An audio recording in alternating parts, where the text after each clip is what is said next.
বিদ্যমান সংবিধানে প্রধানমন্ত্রীর যে একচেটিয়া ক্ষমতা রয়েছে তার ফলে সব রাষ্ট্রীয় প্রতিষ্ঠান দলীয় সরকারের আজ্ঞাবহ প্রতিষ্ঠানে পরিণত হয়। এমনকি সাংবিধানিক সংস্থাগুলো তার বাইরে থাকতে পারে না। সাংবিধানিক বিষয় দলীয় প্রভাব মুক্ত রাখার জন্য একটি সমন্বিত রাষ্ট্রীয় সংস্থা প্রয়োজন। এ লক্ষ্যেই সংবিধান সংস্কার কমিশন জাতীয় সাংবিধানিক কাউন্সিল গঠনের সুপারিশ করেছে। নিয়ে আজ রাজনৈতিক দলগুলোর সঙ্গে বৈঠক করেছে ঐকমত্য কমিশন। ভোটের ট্রেনে আজ এনসিসি গঠন প্রক্রিয়া নিয়ে আলোচনা করতে চাই এবং আজ সরকারের গুরুত্বপূর্ণ সাংবিধানিক পদে নিয়োগের ক্ষেত্রে সংবিধানের ৪৮ অনুচ্ছেদ অনুসারে রাষ্ট্রপতিকে সব সময় প্রধানমন্ত্রীর পরামর্শ অনুযায়ী কাজ করতে হয়। প্রধানমন্ত্রী ও সরকারি দলের একক কর্তৃত্বে থাকে বেশ কিছু দায়িত্ব। সাংবিধানিক পদগুলো হচ্ছে নির্বাচন কমিশনের প্রধান সহ অন্যান্য কমিশনার, অ্যাটর্নি জেনারেল এবং অতিরিক্ত অ্যাটর্নি জেনারেলগণ এবং সরকারি কর্ম কমিশনের প্রধান সহ অন্যান্য কমিশনার, দুর্নীতি দমন কমিশনের প্রধান, মানবাধিকার কমিশনের প্রধান, স্থানীয় সরকার কমিশনার সহ অন্যান্য কমিশনার, প্রতিরক্ষা বাহিনীর সমূহের প্রধান, আইন দ্বারা নির্ধারিত অন্য কোনো পদ। এই সবগুলো সাংবিধানিক পদেই প্রধানমন্ত্রীর পরামর্শে রাষ্ট্রপতি এই সব পদের নিয়োগ দেন, যে কারণে দেখা যায় বিভিন্ন সময়ে দলীয় প্রভাব দেখা যায় এইসব পদগুলোর যেসব যারা দায়িত্ব পান তাদের ক্ষেত্রে। এবং সংবিধান সংস্কার কমিশন বেশ কিছু সুপারিশ করেছে এবং সেসব সুপারিশে বলা হচ্ছে যে মূলত এনসিসির এই জন্য একটি এনসিসি জাতীয় সাংবিধানিক কাউন্সিল গঠন করা প্রয়োজন। এই জন্য জাতীয় কাউন্সিল কমিশনের সদস্য হবেন এই সব সদস্যরা। এর মধ্যে থাকবেন রাষ্ট্রপতি, প্রধানমন্ত্রী, উচ্চকক্ষের স্পিকার, নিম্নকক্ষের স্পিকার, বিরোধী দলের নেতা, উচ্চকক্ষের ডেপুটি স্পিকার, নিম্নকক্ষের স্পিকার, একজন সংসদ সদস্য, প্রধান বিচারপতি। আমরা এই নিয়ে একটু আলাপ করতে চাই। আমাদের সঙ্গে যুক্ত হবেন আমাদের সহকর্মী আজহার লিমন। আপনি দেখছেন যে এনসিসির যে সদস্য হবেন যারা, এর মধ্যে দেখা যাচ্ছে যে প্রধানমন্ত্রী, উচ্চকক্ষের স্পিকার এবং নিম্নকক্ষের স্পিকার এরা সরকার দলীয়, এবং বিরোধী দলের নেতা এবং উচ্চকক্ষের ডেপুটি স্পিকার, নিম্নকক্ষের ডেপুটি স্পিকার তারাও মূলত বিরোধী দলের সদস্য। এবং এখানে নিরপেক্ষ রয়েছেন রাষ্ট্রপতি, এখানে নিরপেক্ষ প্রধান বিচারপতি এবং অন্য একজন সাধারণ সদস্য। তাহলে এখানে একটা ক্ষমতার ভারসাম্য হবার যে কথা আমরা শুনতে পাচ্ছি, এর মাধ্যমে কি ক্ষমতার প্রকৃত ভারসাম্য সম্ভব কিনা আপনি কি মনে করেন? আজকে আপনি সংবাদ সংগ্রহ করেছেন ঐকমত্য কমিশনের বৈঠক, সেখানে কি দেখলেন, কতটা ঐকমত্যে পৌঁছানো গেল? হ্যাঁ হাসিব, যুক্তিটা কিন্তু যে ঐকমত্য কমিশন বা সংবিধান সংস্কার কমিশন এবং এর পক্ষে যারা আছেন এনসিসি গঠনের, তারা কিন্তু এই যুক্তি দিচ্ছেন। ব্যাপারটি হলো যে আপনি বলছেন যে একটা চেক অ্যান্ড ব্যালেন্স, মানে বিরোধী দল, সরকার দল এবং নিরপেক্ষ দুইজন ব্যক্তি, রাষ্ট্রপতি এবং প্রধান বিচারপতি, যাদেরকে নিরপেক্ষ ধরা হয়, তারা থাকবেন। মূল ব্যাপার হলো যে এই প্রস্তাবটি কেন আসছে আমি ছোট করে একটু এখানে যোগ করতে চাই। সেটি হলো যে ধরেন নির্বাচন কমিশন গঠনের যে প্রক্রিয়া, সেটি কিন্তু সংবিধানের ১১৮ নম্বর অনুচ্ছেদে আছে যে রাষ্ট্রপতি প্রধান নির্বাচন কমিশনার এবং অন্যান্য নির্বাচন কমিশনারদের নিয়োগ দেবেন। কিন্তু রাষ্ট্রপতির আসলে ক্ষমতা কতটুকু সেটি কিন্তু ৪৮-এর ১ অনুচ্ছেদে আছে। সেখানে বলা হয়েছে যে রাষ্ট্রপতি তার সকল কাজ প্রধানমন্ত্রীর পরামর্শক্রমে করবেন, যে কারণে রাষ্ট্রপতি পদটা যে আলংকারিক এবং প্রধানমন্ত্রীর একক ক্ষমতার কারণে বিগত সময়ে যে বিতর্কিত নির্বাচনগুলো হয়েছে সেখানে দলীয় নির্বাচন কমিশন বা এই ধরনের কর্মকর্তা কিংবা অন্যান্য দুদককে, যেটাকে বলা হয়েছিল স্বাধীনভাবে এরা দুর্নীতির অনুসন্ধান করবে, সেখানে দুদক বিভিন্ন সময় দেখা গেছে যে মানে দুর্নীতির অনুসন্ধান করার থেকে দুর্নীতির মুক্তির একটা সার্টিফিকেট দিত, নিজের দলের লোক হলে সে দুর্নীতি মুক্ত সার্টিফিকেট পাবে। এই জিনিসগুলো যাতে না হয় সেইখানে এই সাংবিধানিক পদগুলোর নিয়োগটা এরকম একটা কাউন্সিলের মাধ্যমে করার পক্ষে বলা হচ্ছে। এবং যারা এর পক্ষে আছে তারা বলছে যে এর মাধ্যমে স্বৈরতন্ত্র একটা প্রতিহত করা যাবে এবং দলীয়করণ থেকে রক্ষা পাওয়া যাবে এবং এই কমিশনগুলো স্বাধীন হবে এবং নিরপেক্ষ হবে। কিন্তু এর বিপক্ষে যেটি আমরা দেখলাম আজকের এই সংস্কার যে ঐকমত্য কমিশনে, সেখানে বিএনপি এবং কয়েকটি বাম দল এর বিরোধিতা করেছে। তাদেরও যুক্তি আছে, তারা বলছে যে এর মাধ্যমে প্রধানমন্ত্রীর যে ক্ষমতা তাকে একটু হাত বেঁধে ফেলা হলো, নির্বাহী যেটাকে বলে এক্সিকিউটিভ পাওয়ার, তখন প্রধানমন্ত্রীর ক্ষমতার কমে যাবে। এবং তারা এটি বলছে যে এই কমিশনকে, যে কাউন্সিলকে নিরপেক্ষ মনে করা হচ্ছে, তারা যদি একটা যাচ্ছে তাই সিদ্ধান্ত নেয় তাহলে তাদের জবাবদিহির জায়গাটা কোথায় থাকবে? তো এই ব্যাপারেও কিন্তু আমরা ঐকমত্য কমিশনের যিনি সহসভাপতি, আমি প্রশ্ন করেছিলাম তাকে যে এই প্রশ্নের জবাবটা কী হবে, উনি তখন বললেন যে এইখানে অধিকাংশই থাকবে নির্বাচিত জনপ্রতিনিধি সরকার দল থেকে এবং বিরোধী দল থেকে, কাজেই তারা জনপ্রতিনিধি যখন তখন তারা জনগণের কাছে এমনিতেই জবাবদিহিতা করতে, এবং যেহেতু দুই দল দুইটা ভয়েসই থাকবে সেহেতু এটা নিরপেক্ষ হবার সম্ভাবনা বেশি, এটা সম্ভাবনা বেশি এবং একই সঙ্গে মতনৈক্য রয়েছে। আপনাকে ধন্যবাদ আমাদের সঙ্গে যুক্ত হয়ে আপনি আপনার আজকের মতামত ব্যক্ত করেছেন, আপনি আজকের ঘটনা প্রবাহ তুলে ধরেছেন। ধন্যবাদ আপনাকে। দর্শক, এই নিয়ে আমরা আরও আলাপ করব। আজকে আমাদের এই ভোটের ট্রেনে যুক্ত হবেন জামাতের একজন শীর্ষ নেতা। আমরা তার আগে নিচ্ছি একটা বিরতি, ফিরছি একটু পরে।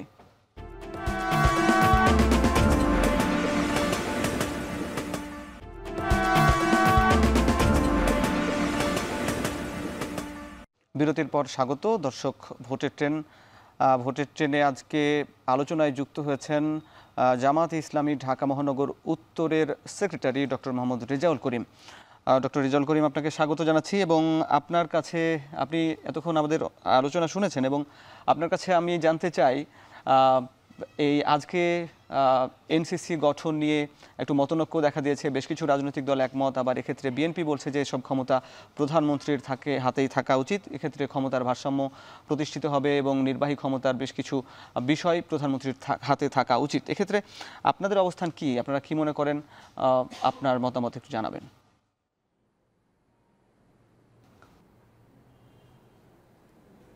জি, বিসমিল্লাহির রহমানির রহিম। যারা শুনতে পাচ্ছেন সবাইকে সালাম, আসসালামু আলাইকুম রহমতুল্লাহ। প্রথম কথা হচ্ছে, বাংলাদেশ জামাত ইসলামী এনসিসির পক্ষেই তাদের মতামত ব্যক্ত করেছে। এক্ষেত্রে আমরা যেটা মনে করি সেটি হচ্ছে যে আসলে রাষ্ট্রের যেই ক্ষমতার যেই চেক অ্যান্ড ব্যালেন্স, এটির জন্যই আজকে মূলত এটি সবচেয়ে বেশি দরকার। আমাদের দেশের অনেক সময় আমরা রাষ্ট্রপতিকে বিভিন্ন সময় আমরা বলতে শুনেছি যে কবর জিয়ারত ব্যতীত তার আর আসলে অন্য কোনো কাজ নেই।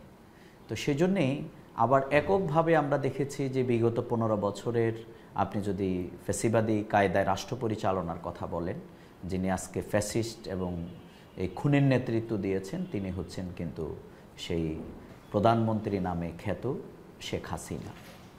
অর্থাৎ তার একচ্ছত্র পাওয়ারের কারণেই তিনি কিন্তু দিনের ভোট রাতে করেছেন, তিনি কিন্তু এখানে গুম খুন বিভিন্ন রকম, অর্থাৎ তার মন যা চেয়েছে তিনি তাই করেছেন।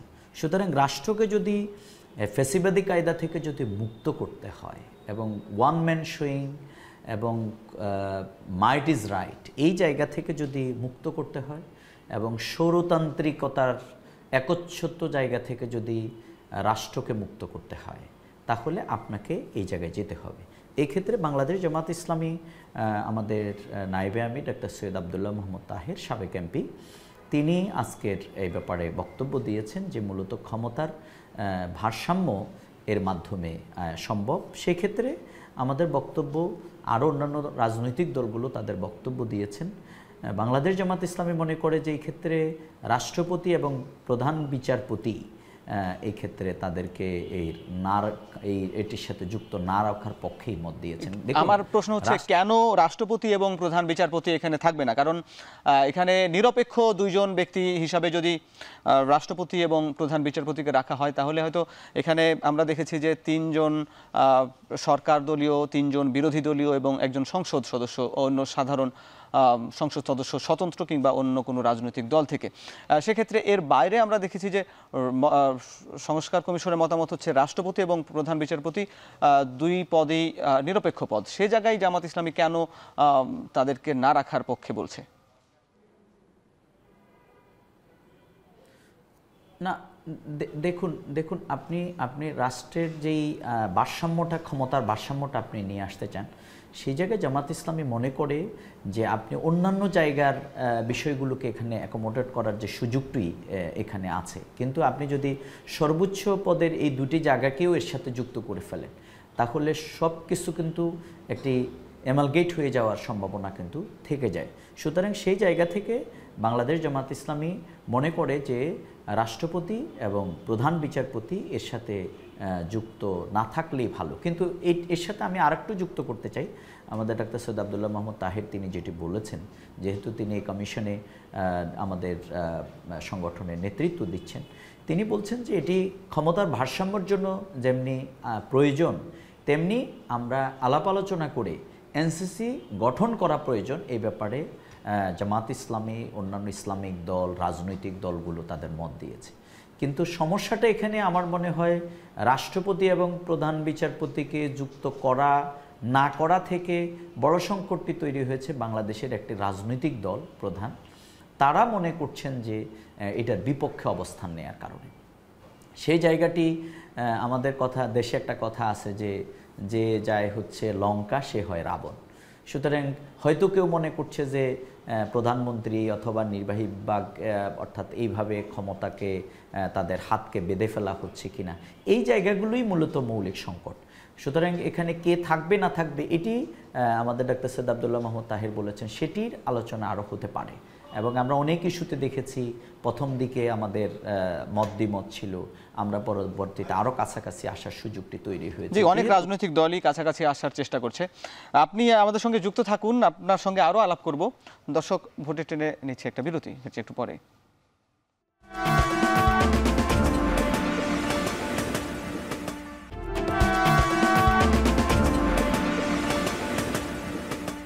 বিরতির পর স্বাগত।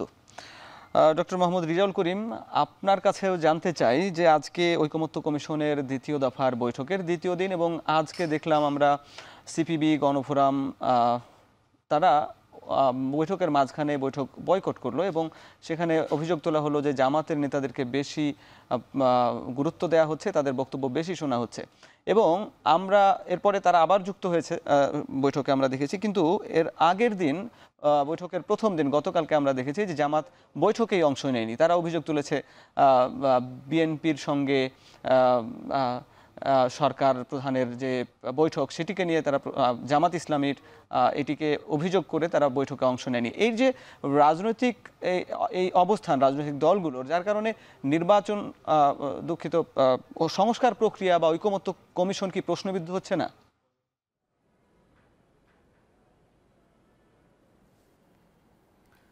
ধন্যবাদ। আসলে দেখুন, বাংলাদেশ জামাত ইসলামী যে গতকালকের সংস্কার কমিশনের যে বৈঠকটা, এটি একটি প্রতীকী প্রতিবাদ ছিল আমাদের।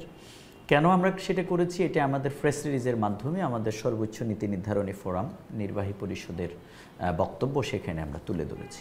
প্রথম কথা হচ্ছে, লন্ডনের বৈঠকটাকে আমরা ওয়েলকাম জানিয়েছি, এবং এরকম একটা বৈঠক দেশ জাতির জন্য যদি কল্যাণ বই নিয়ে আসে সেটা হতে পারে। কিন্তু আমাদের বক্তব্যটা ছিল যে সেখানে বসে সরকার এবং একটি রাজনৈতিক দলের ফ্রেস করা, এবং আমরা মনে করেছি সেখানে বসেই আবার নির্বাচনের এই ঘোষণার মাধ্যমে সরকার তার নিরপেক্ষতা হারিয়েছে। এটা আমাদের বিএনপির সাথে আমাদের কনফ্লিক্ট না, আমরা গভর্নমেন্টকে ব্লেম করেছি যে গভর্নমেন্ট যেহেতু ডক্টর ইউনূস সাহেবের সরকার, তিনি এপ্রিলের কথা বলেছেন, আমরাই কিন্তু আপনার নির্বাচন ফেব্রুয়ারির কথা বলেছি, ডিসেম্বরের আগে নির্বাচন হলেও বাংলাদেশ জামাত ইসলামী নির্বাচনে যাওয়ার জন্য প্রস্তুতি আছে, আমরা প্রস্তুত। অর্থাৎ আমরা নির্বাচন কমিশনকে কোনো টাইম বেঁধে দিতে চাই না, তাহলে তো আমরাই তো নির্বাচন কমিশন হয়ে গেল। সেজন্য আমাদের বক্তব্য অথবা আমাদের প্রতিবাদের জায়গাটা সেটা ছিল। সেই ক্ষেত্রে নিরপেক্ষতা এবং আমাদের এককেন্দ্রিকতার যে অভিযোগ সরকারের উপরে আনা হয়েছে, গতকালকে আপনারা দেখেছেন যে ডক্টর ইউনূস সাহেব আমাদের আমিরে জামাত ডক্টর শফিকুর রহমানকে ফোন দিয়েছেন, এবং তাদের কথা কি হয়েছে আমরা জানি না, তিনি 20 মিনিট আলোচনা করেছেন বলে আমরা শুনেছি পত্রপত্রিকায়। সুতরাং তার মাধ্যমে আমিরে জামাত আমাদের আজকের যে ডেলিগেশন সেটিকে পাঠানোর ব্যাপারে এবং অংশগ্রহণ করার ব্যাপারে সিদ্ধান্ত নিয়েছে।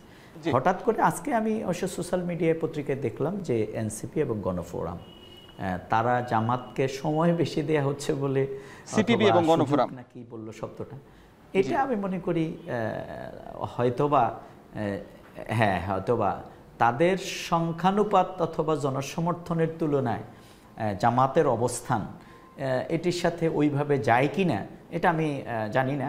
হয়তোবা তারা এটাকে রাজনৈতিক অথবা মানুষের জনগণের নজরে আসার জন্য মিডিয়ায় হাইলাইটস হওয়ার জন্য এরকম কোনো কর্মকাণ্ড করেছেন। জি, আপনি বলেছেন জনগণের সমর্থন বা জনগণ আকর্ষণ করার জন্য। আপনার কাছে আরেকটু জানতে চাই যে বিএনপির সঙ্গে যে প্রধান উপদেষ্টার বৈঠকের পরে আপনারা এরকম একটা বিষয়ে প্রতিক্রিয়া জানালেন, কিন্তু আপনারাও তো প্রধান উপদেষ্টার বক্তব্যের সঙ্গে সমর্থন জানিয়েছিলেন বেশ অনেক দিন ধরে। আমরা দেখেছি ডিসেম্বর থেকে জুনের মধ্যে নির্বাচনের ব্যাপারে আপনারা একমত, আপনারা কখনো বলেছেন ফেব্রুয়ারি, কখনো বলেছেন এপ্রিল। প্রধান উপদেষ্টা যখন ঘোষণায় দিল ফেব্রুয়ারি, কেন আপনারা সেটাকে স্বাগত জানালেন না?